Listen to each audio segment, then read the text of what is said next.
황금 기운이여 솟아나라. 깊은 동굴 속처럼 출구 없는 반전 매력에 빠져보고 금이 많이 나와서 주변에 노다지굴이라고 소문이 났다고 합니다. 프로 농사꾼의 행복한 투잡 인생 노래로 에너지 충전 완료. 세상에서 음반을 그래도 나름 30까지 냈습니다. 보고 듣고 즐기고 완벽한 3박자의 신명나는 여행지 경기도 광명으로 떠나볼까요?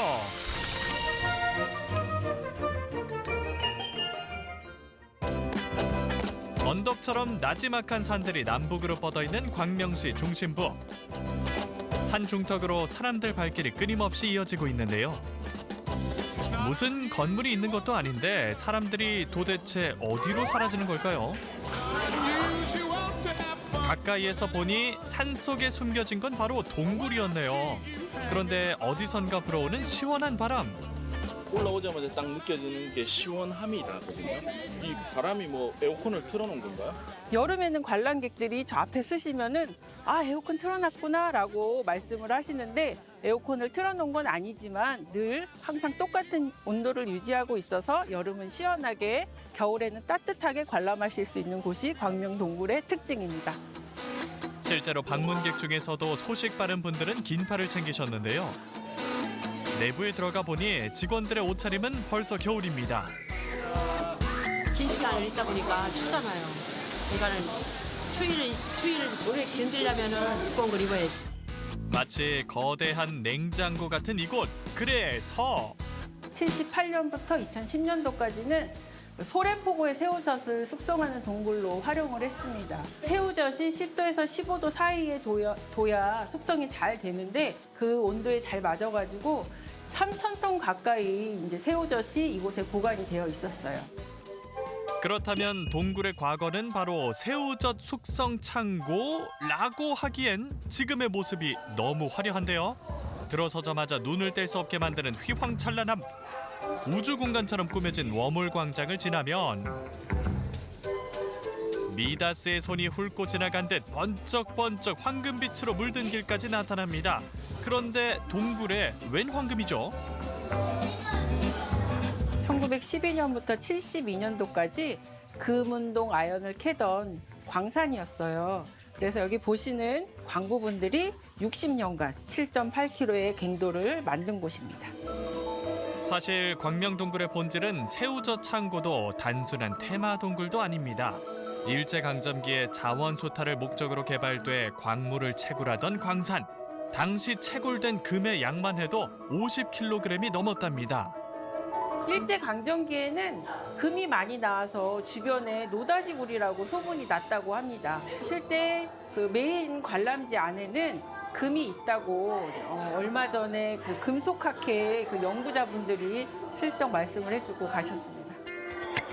그렇다고 진짜 채굴을 하면 철컹철컹 철창행일 수 있으니 대신 황금 기운 받아 부자가 되게 해달라고 빌어볼 수는 있겠죠. 채굴량이 많았던 만큼 미로처럼 이리저리 뻗어있는 동굴. 공간마다 색다른 재미가 가득하니 마치 보물찾기를 하는 기분입니다. 와, 여기엔 물고기까지 살고 있네요. 물고기마저 황금빛, 부와 복을 불러온다는 금용입니다. 이 물고기가 살고 있는 물은 동굴물일까요? 수돗물일까요? 보통 수돗물 쓰지 않나요? 틀렸습니다. 광명 동굴에는 그 9만 톤이라는 물이 저장되어 있어서 그 물로 물고기들을 키우고 있고 동굴의 또 다른 거대한 비밀. 황금 부자 말고도 안반수 부자기도 하다는 이곳. 호수는 물론 거센 물줄기 장착한 폭포까지 곳곳에서 안반수를 만날 수 있습니다. 심지어 음용이 가능할 정도로 깨끗합니다. 광부분들이 안에서 고된 노동으로 힘들어하실 때 생명수처럼 여겼던 게 광명 동굴 안에 저장되어 있던 물이고 저희는 그것을 광부 생명수라고 합니다. 광부들의 갈증을 해소해주던 안반수 폭포를 지나면 절로 악소리 나는 경사의 계단이 나오는데요.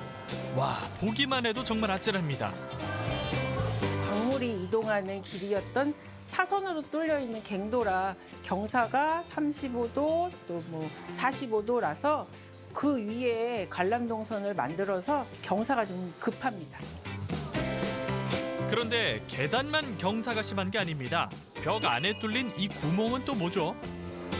한마디로 말씀드리면은 돌을 받아내리는 시설입니다. 그 돌들을 저 위에 한 곳에 모아놨다가 신호를 하면 돌을 쏟아서 부어서 광차 안에 담게 하는 시설로 마찰력으로 안에가 이제 미끄럼틀처럼 맨들맨들하게 되어 있습니다.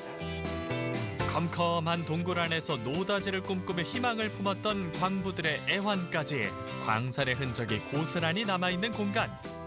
이제는 천연 스피커가 장착된 공연장이자 물고기가 헤엄치는 아쿠아리움, 또 녹음이 가득한 식물원으로 팔색조 매력을 뽐내는 중인데요.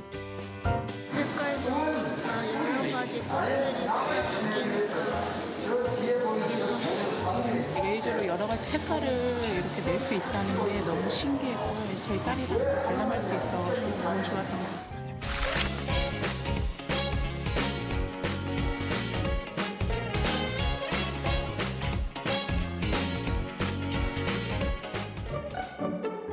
광명에 인기 스타가 있다고 해서 찾아간 곳. 그런데 어째 갈수록 보이는 건 논밭뿐. 인기 스타는 둘째치고 인적 자체가 없는데요. 논밭을 수색하던 그때 눈에 띄는 한 사람이 있었으니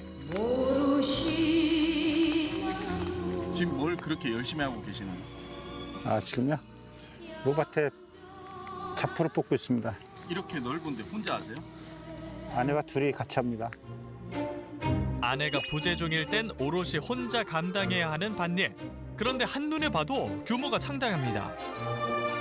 무는 한 300평, 350평 정도 규모가 되고요. 고구마 밭은 한 400~500평. 지금 경작하는 건 한 16,000평, 한 15군데로 다녀야 돼요. 심지어 이제 강화도까지 갔다 와야 돼요. 관리해주는 경작지로 원정까지 다니는 그야말로 프로 농사꾼. 흔한 자식 자랑이 이어지는데요. 이쁘죠? 색깔도 좋고 맛도 좋아요. 먼저 몇 개 캐서 먹어보니까 파근하고 달큰하고 밤 고구마 아닌데 맛있어요. 주변에서 탐낼 만한 일꾼 많네요. 그런데 농사 솜씨로 인기 스타가 된 건가요? 잠시 쉴 때도 밭에서 눈을 떼지 못하는데요. 뭘 그렇게 유심히 보고 계신가요? 매년 하는 행사가 있어요, 제가. 그래서 어느 장소가 적합할까, 올해는 가능할까, 그건 지금 그걸 궁리 중입니다. 논두렁어마키라고 제가 해오는 행사입니다. 아니, 이 허허 벌판에서 음악회를 연다고요? 제가 이제 농사 짓는 곳에서 별을 다 베고 그 자리에 악기와 출연자들이 모여서 같이 음악회를 여는 겁니다. 사실 평범한 농사꾼처럼 보였던 김백근 씨는 음악회를 열고 직접 노래까지 부르고 있는 광명의 인기 스타. 일명 노래하는 농부로 통한답니다. 사람들 반응은 좀 어땠나요? 너무 좋대요. 그냥 완전 힐링이고 뭐 하늘을 볼 수 있고 시골의 정체와 그거에 대한 감사 이것을 같이 공감할 수 있는 것. 그러면 매년 행사할 때 어느 정도 찾아오시나요? 많이 오실 때는 500분? 노래에 대한 열정으로 가득해 밭에 나올 때도 농기구는 빼먹어도 기타는 꼭 챙긴다는 김백근 씨. 즉석에서 라이브 무대를 선보이는데요. 잠시 감상해 볼까요? 하늘엔 구름이 흐르고 대지엔 찬바람만 불어와 그 속에 피어나는 웃음은 만인의 신성함이여라. 가을 감성과 정말 잘 어울리는 노래죠. 쌀을 주제로 작사 작곡까지 직접 했다는 자작곡. 밭일을 하다가도 영감이 떠오르면 바로 기타를 들고 작업에 몰두한답니다. 너의 사랑. 그래도 저 가수입니다. 진짜 가수예요? 그럼요. 음반을 그래도 나름 3집까지 냈습니다. 농사꾼이기 이전에 록밴드의 기타리스트였던 김백근 씨. 낮에는 농사꾼으로 밤에는 가수로 이중생활을 하고 있다는데요. 소리 하나 빠져나갈 틈 없이 달걀판으로 철통 방어를 해놓은 작업실에는 기타 여러 대와 농악기 그리고 스피커까지 없는 게 없습니다. 가수로서의 그의 열정이 그대로 녹아있는 공간.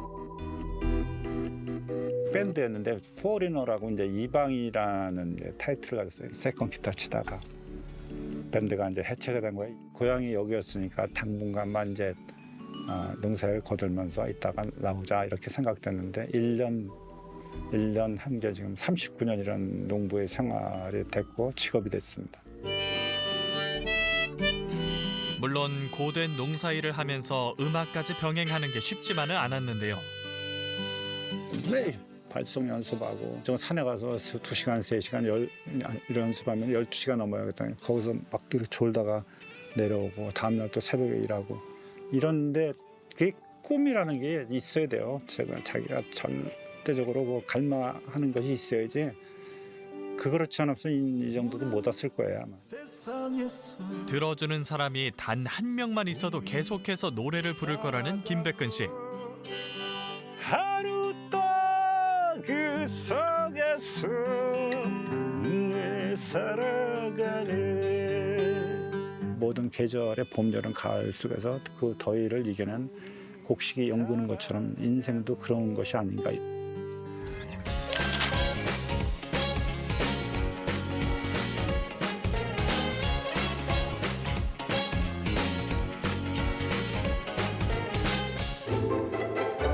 녹지 공간이 어우러진 한 아파트 촌. 하늘을 가린 천막에 북적이는 사람들까지 5일장이라도 선 걸까요? 구경에 동참한 제작진. 그런데 흔한 장터 모습과 닮은 듯 다른 풍경. 설마 이건 웨딩드레스 아닌가요? 웨딩드레스를 가위로 자르기까지? 입어보긴 했었는데 막상 자르니까 되게 생소한 느낌이 들고 이게 재활용이 된다는 게 너무 신기하네요. 이 행사의 정체는 바로 환경을 생각하는 장터, 이름하여 환상마켓. 버려진 물건에 새로운 가치를 입히는 업사이클을 체험하고 친환경 제품을 구매할 수도 있는데요. 웨딩드레스가 1년에 3번에서 4번만 입고 버려진다고 합니다. 그래서 그런 웨딩드레스가 170만 벌이 버려진다고 해요. 웨딩드레스는 합성섬유이기 때문에 땅에 묻어도 썩는데 수백 년이 걸리고요. 토각을 하게 되면 이산화탄소가 발생을 해서 대기오염을 일으킨다고 해요. 버려질 위기에 놓인 웨딩드레스로 의상 체험을 하기도 하고 다양한 소품으로 재탄생시키기도 한다는 환경 강사. 오늘은 뭘 만드는 걸까요? 드림캐쳐가 뭔지 알아요? 악몽 꾸는 걸 막아주는. 하늘하늘 고운 레이스가 절로 좋은 꿈을 꾸게 해줄 것 같은데요. 집들이 선물로도 그만, 고사리 손으로 만든 작품에 엄마도 대만족입니다.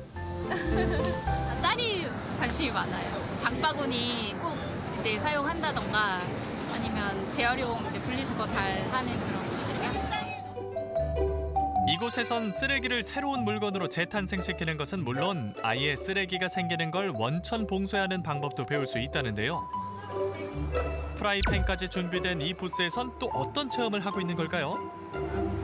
일일 비닐을 좀 덜 써보는 역할로 이제 밀랍을 면에다가 흡수시켜서요. 밀랍 랩을 만들어 보았어요. 밀랍 랩은 식재료를 보관할 수 있는 천연 포장재. 밀랍은 일단 벌집이기 때문에 굉장히 식용이거든요. 그래서 식품을 쌀 때도 굉장히 안전한데요. 네, 무엇보다 또 안전하고 오래 쓸 수 있고 6개월까지도 쓸 수 있는 장점이 있어요. 직접 만들어 사용해 볼 수도 있으니 환경교육은 기본, 뿌듯함은 덤입니다. 처음에는 어려울 줄 알았는데 너무 쉬워서 되게 기분 좋았던 것 같아요. 누구한테 알려줄 거예요? 이렇게 만드는 거? 엄마예요. 환상마켓이 열리지 않아도 이곳에선 언제든 업사이클 작품을 감상할 수 있는데요. 가장 먼저 눈에 띄는 이것, 무인도처럼 한 구석에 우뚝 솟아 존재감을 뽐냅니다. 자세히 보니 녹색 쓰레기가 한가득. 빗자루라든가 과자 봉지 아니면 의자, 소주병들 이런 것들을 버리면 다 그냥 쓰레기예요. 근데 버리지 않고 우리 녹지를 표현한 그런 모습을 살펴볼 수 있습니다. 그런데 유난히 초록색 옷을 입은 작품들이 많습니다. 병뚜껑으로 된 광명시 지도도 그중 하나. 광명시가 원래 녹지가 한 80% 이상이었어요. 지금 재개발이 되면서 녹지가 많이 사라진 것을 안타까워하면서 쓰레기가 녹지로 바뀌었다는 게 좀 아이러니하긴 하지만 이런 녹지 공간이 필요하다. 그렇다면 평범한 그림처럼 보이는 이 작품의 소재는 뭘까요? 이거는 우리가 늘 보던 책입니다. 책, 버려지는 책으로 이거를 다 찢어가지고 이걸 만들어서 코팅 같은 역할을 해줄 수 있도록 만들어진 거예요. 종이의 따뜻한 질감을 살려 정이 오가던 달동네를 표현한 작품. 하지만 이보다 소재가 더 불분명한 것이 있었으니 과연 그 정체가 뭘까요? 시청자 여러분도 함께 맞춰보시죠.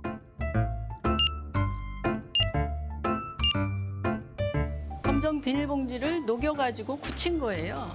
사람들이 이상향을 꿈꾸면서 유토피아를 꿈꾸는 삶을 살죠. 하지만 그 유토피아를 꿈꾸는 과정에서는 우리가 더 나락으로 떨어질 수 있는 흘러내리는 도시를 연상을 하는 거예요. 예술 작품으로 새로 태어난 폐기물을 통해 자원 재활용의 묘미와 환경 보호의 소중함까지 배워볼 수 있는 공간입니다.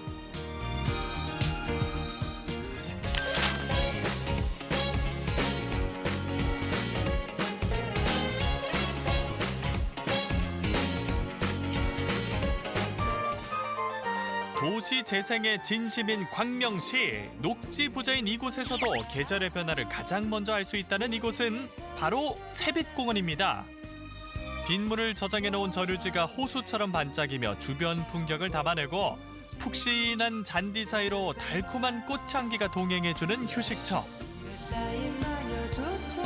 여행하다 지친다면 새빛공원에서 잠시 쉬어가는 것도 좋겠죠.